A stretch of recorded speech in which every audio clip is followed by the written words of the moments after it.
Profesör çiftleşme uzmanı Ümit'imiz.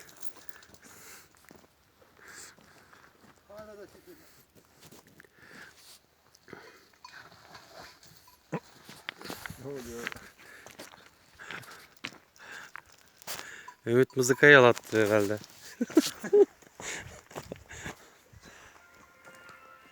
Sebo oğlum.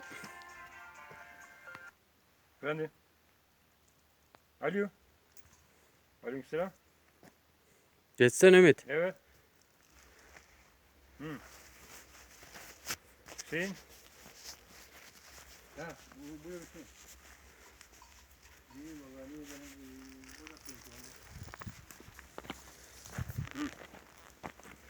Şuraya bir demir çak da bağlayıver.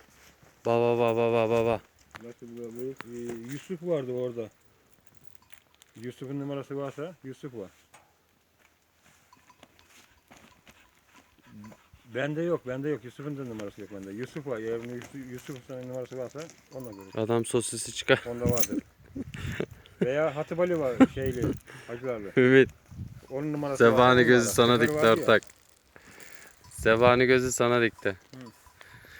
Yok ya senin numara falan bak mesela şimdi şey yaptım ben yani şey yapamadım. Telefon bozuldu benim bir ara. Telefonu yeniledik komple her şey bitti. O şekilde. Tamam bakalım sen. Hadi sağ olasın. Bu ne? Mal bakın ya. Sikişsin ya. Belki utanıyor. Ben yarın beni fark et. Park. Park.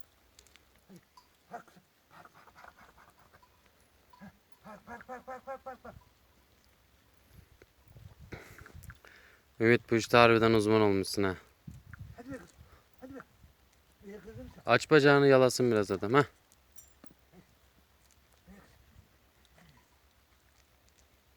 İyi kızım. Isırmayacağım. Ağzına çıkıyorum vallahi. Yok korktum. Paşa.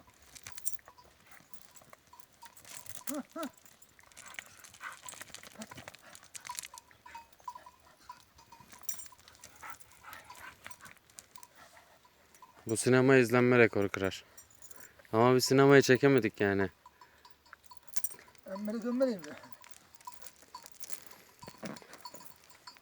Vermeyecek bir dakika. 2 parmak at bak sana nasıl dom olacak.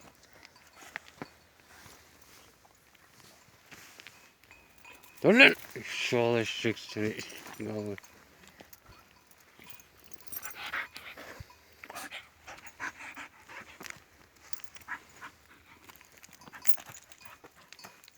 Zebani sosisliği çıkarttı geçiyor. Saplar olmuş ya. Öldü. Ümit 2 parmakla ver lan be. Köpeğin bana veresin gibi bir şeysi var ya. 2 parmakla versen bak zebaninin önüne kıvranı verecek. Ağacın öbür tarafına geç Ümit. Araya sıkıştır orada kısaca bağlayıver endeğine. Zebani o zaman onu atlar. Kısaca bağlayıver lan. Ümit arkaydan. Ağaca bağla kısaca onu. Tabii canım ya kaçmasın kaçıyor. Ağacın Bana dibine bak. birbirine bağla veremem. Zebani kıstırır onu merak etme. Aşağıdan bağla. Ha? aşağıdan. Bak gördün mü? Adam bir ayağa kadar boyu var zaten. Ayağa kalkmaya gerek yok.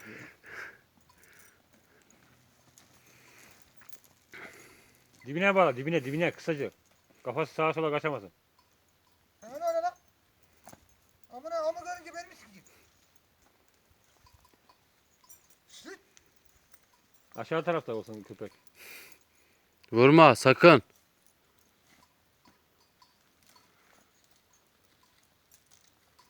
Kısaca dibine bağlayıversin Ümit.